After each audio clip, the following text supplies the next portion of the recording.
Bonsoir à tous, bienvenue à Buenos Aires Calcio, c'est mieux avec le micro. Ce soir encore 30 minutes à partager ensemble sur un sujet du foot. En l'occurrence, ce soir, on va parler de la Liga et de son niveau depuis le début de saison. Donc voilà, on va un petit peu s'attarder, on va voir un petit peu comment le Real a débuté sa saison, le Barça aussi, et puis un peu toute la Liga, mais aussi et surtout, qu'est-ce qu'ils vont faire en Coupe d'Europe? On va se demander tous ensemble ce qu'ils vont faire en Coupe d'Europe. Donc voilà. Oui, ça y est, bonsoir à ceux qui sont déjà présents. Euh, Qu'est-ce que je voulais dire? Donc oui, ce soir, on va commencer un petit peu par le Real. Le Real, effectivement, si on reprend le début de saison du Real, il y a eu des hauts, il y a eu des bas. En Ligue des Champions, ils avaient un groupe qui était, on va dire, relativement simple, avec le Shakhtar, le Celtic et salut Forza Youth, salut Ludo. Oui, donc ils avaient un groupe qui était relativement simple avec Leipzig, le Shakhtar et le Celtic, Glasgow.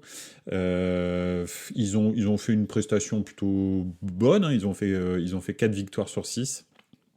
Et ouais, tout à fait, la saison du Real, elle est très bizarre.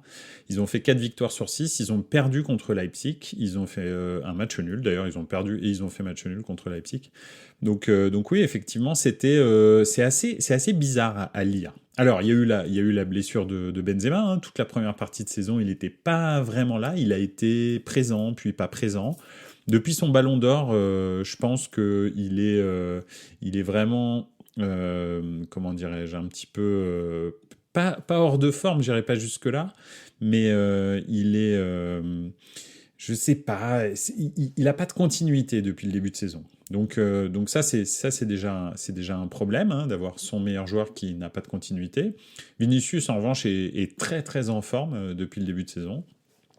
Mais si on revient à leur groupe de Ligue des Champions, pour l'instant, j'ai pas été impressionné. Alors, le Real, la saison dernière, nous a pas impressionné certainement toute la saison, et pourtant, ils sont allés au bout. Donc c'est un peu, c'est un peu paradoxal toujours les saisons du Real. Je vais faire un petit point sur les commentaires. Vu le match contre la Real Sociedad, beaucoup d'occasions, mais pas de but. Ouais, des fois il y a des hauts, des fois il y a des bas, effectivement, au Cotonou. Oui, donc effectivement, dans les commentaires Twitch, on parle des hauts et des bas du Real. Ils ont fait des très bonnes prestations en Liga, des fois des prestations vraiment très abouties, et ils ont aussi très souvent des matchs un petit peu sans saveur, comme par exemple ce Real Sociedad Real Madrid, où finalement ils ont beaucoup d'occasions. Benzema est sur le terrain, hein. Ils ont beaucoup d'occasions, mais il y a pas de but.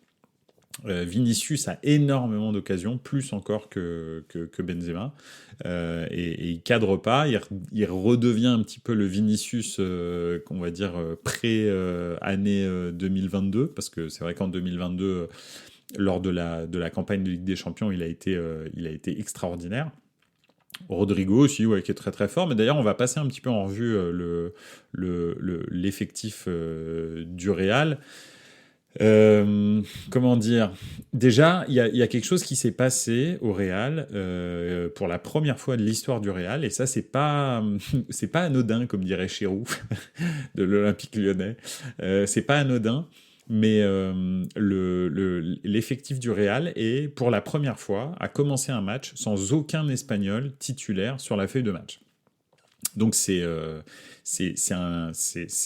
dénote quand même de quelque chose dans le football espagnol.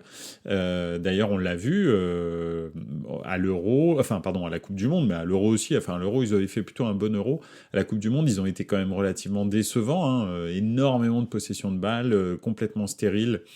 Et résultat, ils se sont fait sortir par le Maroc. Donc c'est quelque chose qui est un petit peu symptomatique de la maladie de l'Espagne, hein. Quand on pense, je sais pas, à l'époque, la grande époque de 2008 à 2012 de l'Espagne, où il y avait quand même énormément de très très bons joueurs à tous les postes, et en particulier en attaque. Hein, on voit qu'ils sont vraiment stériles, l'équipe d'Espagne, en attaque, mais c'est vrai qu'à l'époque, il y avait quand même David Villa, Fernando Torres, Raúl, on peut en citer beaucoup d'autres, Pedro, etc., etc. Donc c'est vrai que ça dénote de quelque chose. Et je trouve que l'effectif du Real, alors c'est considérablement rajeuni, hein, avec les Tchouaméni, Camavinga, qu'est-ce qu'il y a encore, Rodrigo, Vinicius. Effectivement, dans quasi toutes les lignes maintenant, ils ont des joueurs qui sont très très jeunes, avec beaucoup de talent. Mais pour l'instant, on n'a pas retrouvé. Alors, on va dire, je parle pas de la campagne de Ligue des Champions 2022, 2021, 2022, qui pour moi était, euh, comment dirais-je, je vais pas dire anecdotique, mais complètement irréelle. Elle est basée sur rien du tout. J'en ai déjà parlé dans la 93e, mais c'est effectivement, en fait, c'est pas du tout logique ce qui s'est passé pour le Real la saison dernière. Je le redis parce que c'est vrai, ils auraient dû sortir à quasi tous les tours depuis les huitièmes de finale. Donc voilà, et finalement ils gagnent le titre. Donc ils ont une force mentale qui est vraiment énorme, mais sur le talent, intrinsèque, c'est pas terrible. Oui, il y a Ceballos, effectivement. Alors je reviens sur les commentaires. Donc ils ont perdu d'ailleurs quand ils n'ont pas aligné d'Espagnols. Oui, c'est vrai, c'est possible ouais, qu'ils aient perdu. Et Forza Youth parle de Ceballos. Ceballos, oui, c'est vrai, c'est plutôt un talent, hein, on va dire. Enfin, il a fait une bonne saison, enfin une bonne saison, une saison moyenne à Arsenal lorsqu'il a été prêté. Depuis qu'il est revenu, c'est plutôt un joueur de rotation, comme on va dire, comment il s'appelle le petit latéral, son nom m'échappe, mais c'est vraiment des joueurs qui sont des joueurs de rotation. Malheureusement, les joueurs espagnols, que ce soit les Nacho, les Ceballos, donc, et tous les autres joueurs espagnols du Real, sont des joueurs de rotation uniquement. C'est quasi plus des titulaires, il n'y a plus de titulaires espagnols au Real. Donc ça, c'est vrai que c'est un petit peu embêtant. De temps en temps, il y a Carvajal à droite, mais il commence à se faire piquer sa place. Donc voilà. Le Real, pour l'instant, on va dire, a fait un bon début de saison en Liga et un moyen en Ligue des Champions. Mais bon, ils nous ont habitués à faire des débuts de saison moyens en Ligue des Champions. Hein. Même le grand Real de l'époque Zidane et de la décima d'Ancelotti était moyen en septembre, octobre, novembre et très très très performant quand arrivait le printemps européen, hein, donc février, mars, avril, mai. Donc ça, c'est pas du tout, je me suis pas basé dessus, mais c'est vrai que le niveau de jeu du Real n'est pas extraordinaire depuis ce début de saison. Un petit peu mieux en Liga, et c'est peut-être ça qui est un petit peu inquiétant pour la Liga, parce que là, ce soir, le sujet, c'est le niveau de la Liga. C'est que un Real moyen arrive à dominer assez aisément. Alors là, on raconte une autre histoire depuis le mois de janvier, hein, et on va y revenir parce qu'on va passer au Barça après. Mais un Real moyen domine la Liga, donc c'est pas fantastique. Voilà. Moi, en tous les cas, pour l'instant, je suis pas impressionné par le Real, mais l'année dernière, je l'ai pas été du tout non plus pendant toute la saison. Ils ont encore monté des valeurs morales assez impressionnantes contre l'Atlético récemment, mais c'est vrai que par exemple ce match contre la Real Sociedad qui a eu des occasions, hein, c'était un bon match. Effectivement, ça c'est pas rassurant pour et la suite du championnat parce que le Barça commence à prendre 5 points d'avance et aussi pour la Ligue des Champions. Mais bon, le Real et la Ligue des Champions, c'est une histoire à part. Donc on verra, c'est vraiment les tours aller-retour qui nous montreront ce qu'a le Real dans le ventre. Mais comme ça, sur le papier, il y a des bons joueurs, mais c'est pas extraordinaire. Ça n'est pas été renforcé de façon spectaculaire cet été. Et donc ils ont encore une fois conservé le même groupe, quasi. Donc voilà, Camavinga fait son trou à gauche pendant la blessure de Ferland Mendy, mais c'est quand même pas génial. Ça, c'est pour le niveau du Real. Si vous avez d'autres choses sur le Real, n'hésitez pas. Alors, on va juste regarder un petit peu dans les commentaires. Moins de dommages peut-être, connais pas. Il jouait où au Betis? Donc ça, on parle de Ceballos. Euh, Ils veulent Noré avant sans Oljund. C'est quoi? Ah, ils veulent notre avant-centre. Oula, d'accord, pardon, excuse-moi. Donc, ils veulent l'avant-centre de l'Atalanta, a priori. Oljund, c'est ça? Ils cherchent un remplaçant à KB9.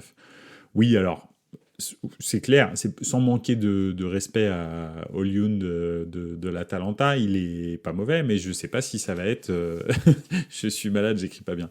Je sais pas si ça va être le remplaçant de KB9. Je sais pas. Bon, on ne peut préjuger de rien.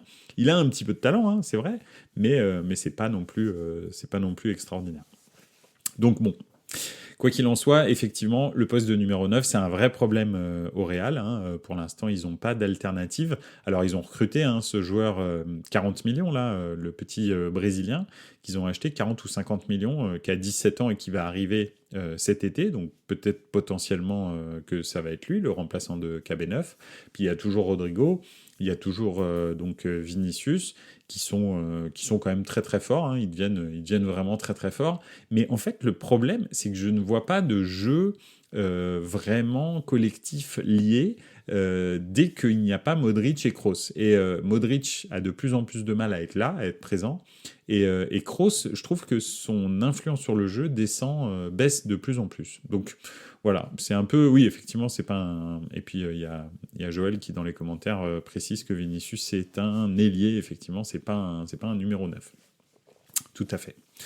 Alors, bien sûr, on parle du Real, mais bien sûr, on ne peut pas oublier le Barça. Hein, le Barça qui lui, a gagné là récemment contre le 4e. Non, pas du tout. Le 5e, le Betis Séville. Donc, le dernier match qu'ils ont joué. C'était un match pénible. Depuis le début du mois de janvier, en fait, le Barça ne joue pas bien. Il joue un football qui est poussif. Et qui est plus du tout basé sur ce que Xavi a eu comme habitude, on va dire, à l'école de la Masia, c'est-à-dire sur un fond de jeu. Je sais pas, finalement, en fait, j'ai du mal à dire si Xavi est un dogmatique ou un pragmatique. Je pense plus que c'est un pragmatique et je suis pas sûr que même au Qatar, dans le club qu'il entraînait, il avait vraiment un fond de jeu très très léché. Depuis qu'il est arrivé au Barça, moi personnellement, et j'aimerais bien avoir votre avis, moi personnellement, j'ai pas vu de fond de jeu, de tiki-taka, etc. Alors, bien sûr, il n'a pas l'équipe du Barça de 2009, 2010, 2011, hein, bien entendu. Donc ça, il y a pas. Mais de toute façon, cette équipe-là n'existera certainement plus jamais au Barça, je pense. Donc c'est vrai que mais même c'est plus un Barça de transition et de contre-attaque même. Souvent, il se laisse dominer par les équipes et il joue en contre. Là, en l'occurrence, contre le Betis, c'était vraiment ça. Le Betis a eu beaucoup plus d'occasions que le Barça, en tous les cas, d'après ce que j'ai vu. Donc c'est un Barça qui, depuis le début du mois de janvier, joue pas bien, mais gagne. Et fait le trou avec le Real, qui des fois, lui, joue un peu mieux que le Barça, je trouve. Ils ont quand même un fond de jeu un petit peu plus certain que le Barça, mais pourtant perd. Donc c'est encore une fois, et là on parle du niveau de la Liga, et c'est pour ça que je parle du Real et du Barça, parce que le Real et le Barça sont les deux éléments, je veux dire, fondamentaux de la Liga. Le Barça a un niveau de jeu qui est pas terrible. Et en l'occurrence, c'est bizarre que la Liga soit dominée à ce point-là par ces équipes-là qui ont donc le Barça 5 points d'avance sur le Real et encore plus de points d'avance sur le troisième. Donc voilà, c'est un petit peu Real Valence ce soir. Ouais, avec un Gattuso qui a quitté Valence. Alors, il s'est pas fait licencier à proprement parler. Il y a eu une différence de point de vue parce que Gattuso voulait des renforts absolument au mercato d'hiver et d'un commun accord, il a dit moi j'arrête d'entraîner l'équipe. Et avec Peter Lim, ils se sont séparés, mais il s'est pas fait virer. C'est parce qu'il a considéré que c'était pas possible d'atteindre les objectifs qu'on lui avait fixés, ou en tous les cas qu'il s'était fixé, parce que je suis pas sûr qu'à Valence, Peter Lim ait des objectifs. Hein. Le seul objectif qu'il a, je pense, c'est la balance des transferts. C'est à peu près tout. Donc c'est pour ça qu'il est parti. je pense. Il a fait d'ailleurs du pas mauvais boulot à Valence, Gattuso. Mais malheureusement, c'est aussi symptomatique, hein, le niveau de l'Atlético de cette année, le niveau de Valence, le niveau des autres clubs espagnols l'Atlético qui n'est pas qualifié pour les huitièmes de finale de Ligue des Champions, le Barça qui est qualifié pour les barrages de l'Europa League, qui va rencontrer d'ailleurs Manchester United, donc c'est vraiment pas sûr qu'il passe, hein, parce que Manchester est quand même sur une phase vraiment ascendante. Le Barça qui s'est fait secouer fortement par l'Inter, donc l'Inter qui n'est même pas premier de Serie A et ne pratique pas le meilleur jeu de Serie A, loin de là. Enfin, même si c'est une bonne équipe, hein, attention l'Inter, mais je dis juste que c'est pas la meilleure équipe italienne qui soit en course, et pourtant ils se sont fait secouer violemment par l'Inter. Donc et d'ailleurs sans Lewandowski, ça aurait pu être des corrections, parce que Lewandowski a fait des choses vraiment étonnantes contre l'Inter. C'était contre le cours du jeu, enfin bref, il marque des buts qui n'existent pas, qui se fabriquent tout seul. Donc voilà. Donc c'est encore une fois le niveau de la Liga avec ces deux fers de lance, le Real et le Barça. On le voit, c'est très compliqué, hein. D'ailleurs, on voit le mercato d'hiver, hein, de ces deux clubs qui est quasi inexistant. Parce que tout le monde est écrasé par l'Angleterre, hein. Comme on l'a déjà dit ici, comme je l'ai déjà dit ici, la Super League existe déjà, c'est la Première Ligue. Donc effectivement, même ces grands clubs qui sont des clubs, je veux dire, le Real est certainement le plus grand club du monde, le Barça, c'est un très bon club en tous les cas. Donc ces deux géants ne peuvent plus rivaliser avec les clubs anglais, et donc pour avoir, tu parlais dans les commentaires, Joël, d'un remplaçant à KB9, en fait, c'est quasi impossible en fait d'avoir un remplaçant à KB9, parce que si tu veux maintenant, en 2023, un joueur du niveau de Karim Benzema, de toute façon, un grand club anglais va te le prendre. C'est quasi certain. Si c'est pas un grand club anglais, ce sera le Paris Saint-Germain, mais ce sera l'un ou l'autre. Donc voilà, donc c'est très complexe de pouvoir prédire ce que sera le futur du Real, surtout que le Real là, est en cure d'amaigrissement financier à cause de la construction de son nouveau stade. Il mise tout sur la construction de son nouveau stade pour pouvoir derrière rivaliser financièrement avec les clubs anglais. Je le souhaite, mais c'est vrai que c'est très compliqué. J'entendais une statistique récente où on parlait un petit peu de ça, mais les abonnés au football payant en Angleterre sont 20 millions, et ça coûte très très cher. C'est 85 ou 90 pounds. Et en l'occurrence, en Espagne, il n'y a que 6 millions d'abonnés, et c'est beaucoup moins cher.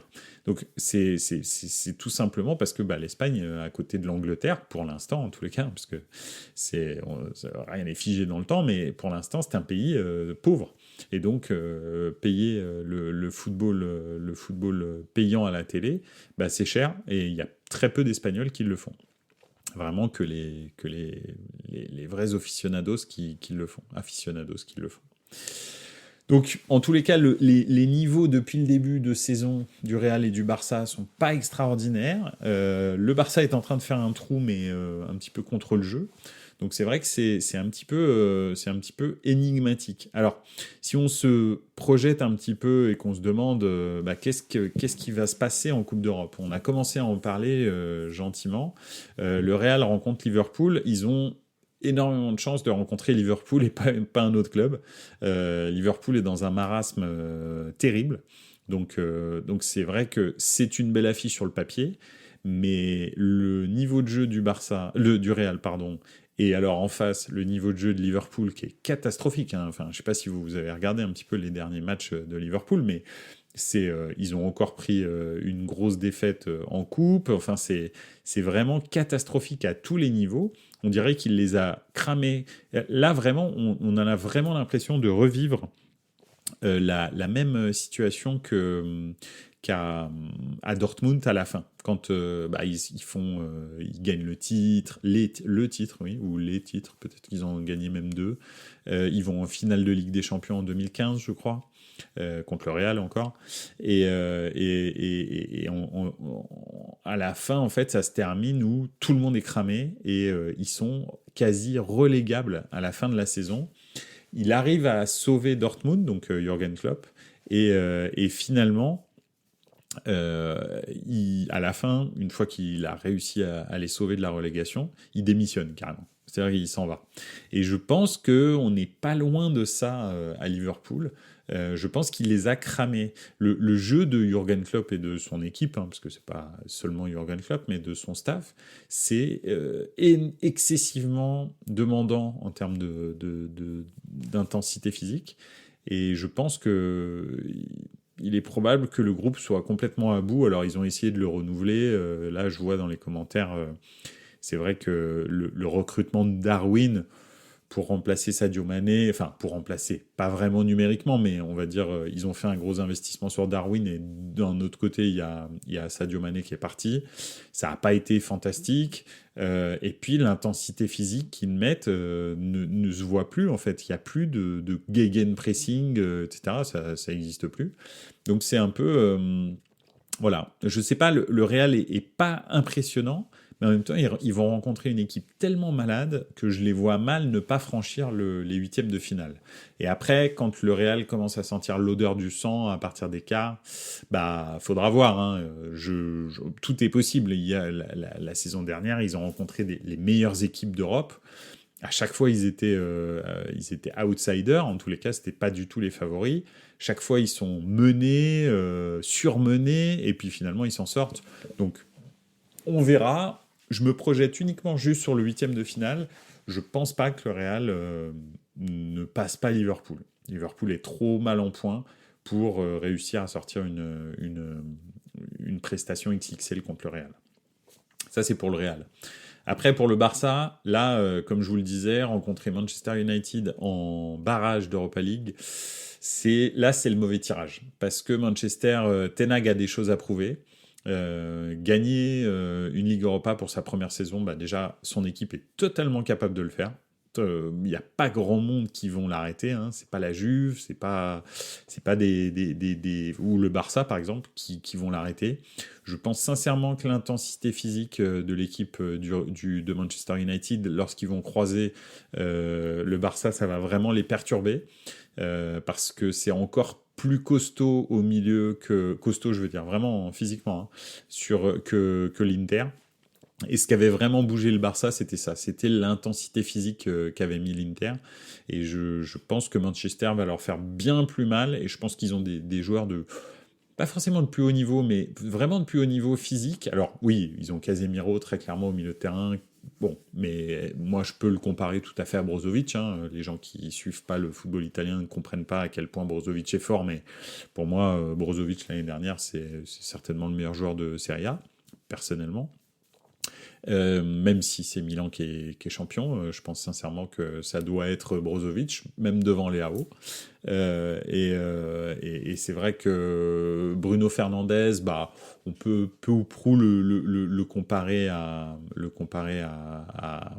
comment il s'appelle, Barella.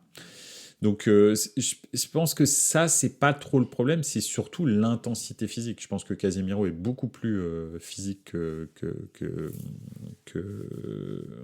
Brozovic et que ça va jouer en fait. Donc voilà, donc c'est vraiment ça. Je pense pas que le Barça puisse aller vraiment loin en Ligue Europa. Et je les vois déjà mal passer l'obstacle Manchester United. Alors on verra.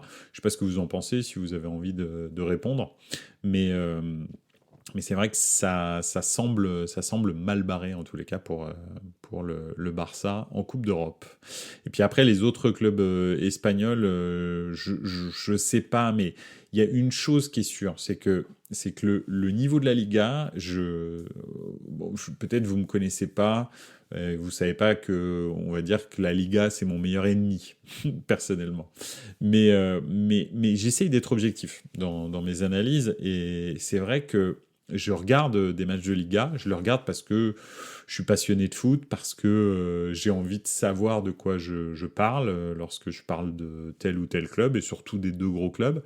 Mais je regarde aussi les plus petits clubs, et de temps en temps, je regarde des matchs de milieu de tableau, Et c'est vraiment, la Liga, c'est devenu très très pénible. En fait, ils ont complètement arrêté de fabriquer des attaquants et ça se voit dans les résultats, ça se voit dans le nombre de matchs le nombre de buts qui sont marqués et ça se voit dans l'intensité des matchs. C'est vraiment très technique, c'est pas le problème, assez tactique, mais en termes d'intensité, c'est vraiment très très lent par rapport à tout ce qui se fait maintenant, on va dire, même en Ligue 1. Hein. Le niveau de la Ligue 1 a beaucoup élevé, a beaucoup augmenté ces derniers temps, et les entraîneurs ont commencé à mettre de l'intensité dans les matchs, à plus être attentistes, être vraiment à influer sur le jeu, et je trouve sincèrement que la Liga a perdu ça en fait. Les équipes se reposent sur la technicité et la possession de balle.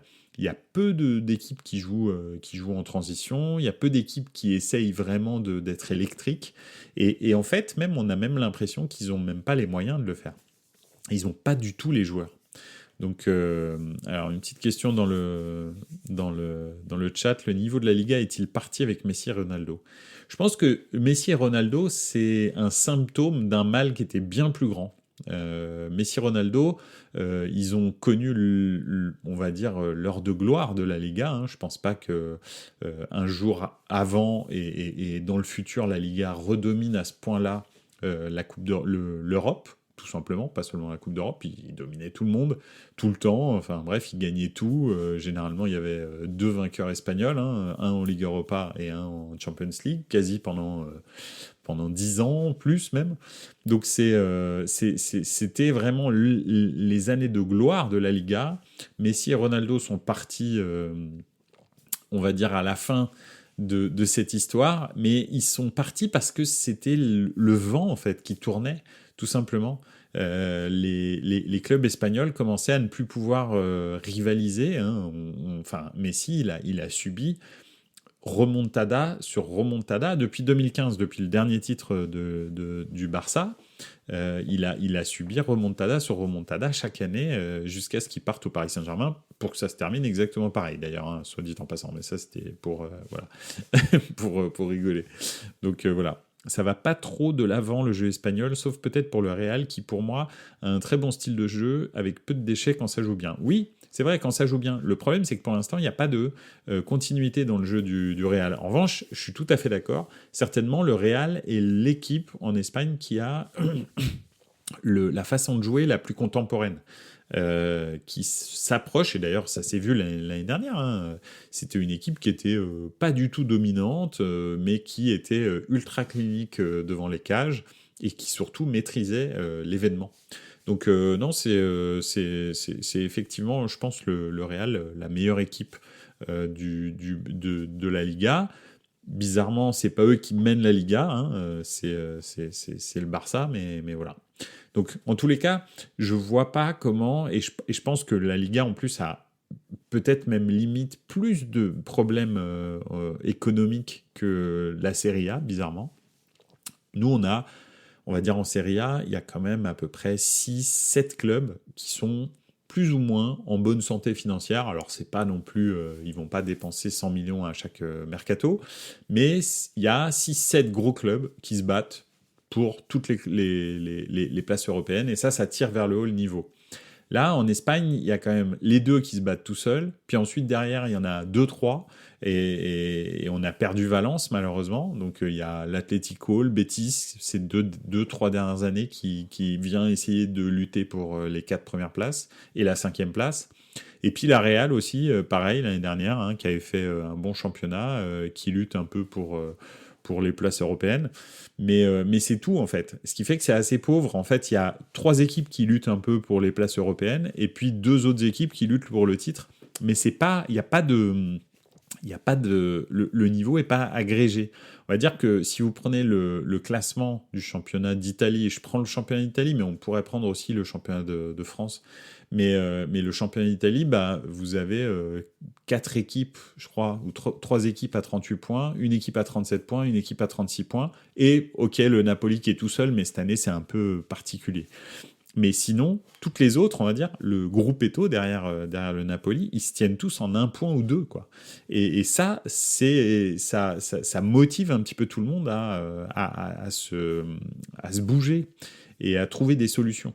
En Espagne, derrière le cinquième, il y a un trou, quoi. Il y a un vrai trou. Donc c'est compliqué. Et entre le troisième et le deuxième, il y a un vrai trou aussi. Donc c'est complexe. Et il y a même un trou au niveau du niveau de jeu, tout simplement. Alors que quand vous avez je sais pas, on va prendre le deuxième contre le sixième. Si vous prenez un Lazio Inter, je pense pas que vous sachiez qui va gagner ce match-là. C'est pas sûr. Rien n'est sûr, en fait. Donc voilà. C'est un peu, c'est ça qui est un petit peu inquiétant pour la Liga. Je pense qu'ils sont sur une très mauvaise pente, hein, et je pense que c'est que le début. Le Real va peut-être s'en sortir, mais je pense que le Real va devenir peut-être l'espèce de Paris Saint-Germain de la Liga, c'est-à-dire un club un peu unique qui, dans 90-90% du temps, va dominer son championnat. Donc voilà. Voilà, en tous les cas, moi, ce que je pense de la Liga, des perspectives qu'il y a en Coupe d'Europe. Et ouais, un dernier commentaire au Cotonou Joe qui dit l'Atlético cette année, c'est pas foufou. Non, alors déjà, l'Atlético, ça fait quand même 15 ans que c'est pas foufou. Mais là, cette année, particulièrement, c'est assez même. C'est tristounet. Alors, le match contre le Real, le dernier, là, je crois que c'était en coupe, était spectaculaire parce qu'ils ont lâché les chevaux. Je sais pas ce qui s'est passé, mais ça change pas que, oui, effectivement, c'est pas foufou. Tout à fait, je suis d'accord avec vous. Bah écoutez, ça m'a encore fait plaisir de partager mon avis sur le football européen, en l'occurrence ce soir le football espagnol. Vous donnez mon point de vue, on verra bien hein, si Liverpool réussit à battre le Real, je ne pense pas. Si Manchester si le Barça réussit à battre Manchester, je ne pense pas non plus. Et puis l'avenir dans les 5 prochaines années la Liga, on verra bien. Alors, quelques derniers commentaires. La COP Juve Lazio. Ah oui, ce soir, il y a la Copa Juve Lazio. Ouais, écoutez, on verra, hein, parce que la Juve sort d'une prestation terrible et en plus, on parle de 20 points de suspension pour d'autres affaires encore, ce qui les mettrait dernier du championnat, on verra. Bref. En tous les cas, ça a été un plaisir de passer du temps avec vous. N'hésitez pas à revoir le stream sur la chaîne Twitch de Buonasera Calcio. N'hésitez pas non plus à aller sur toutes les plateformes de streaming, Apple Podcast bien sûr, Deezer, Spotify, etc. pour nous réécouter. Et pour noter aussi l'épisode, n'hésitez pas à vous abonner à toutes ces chaînes. Voilà, écoutez, je vous souhaite une excellente soirée. Ciao ragazzi, à la semaine prochaine.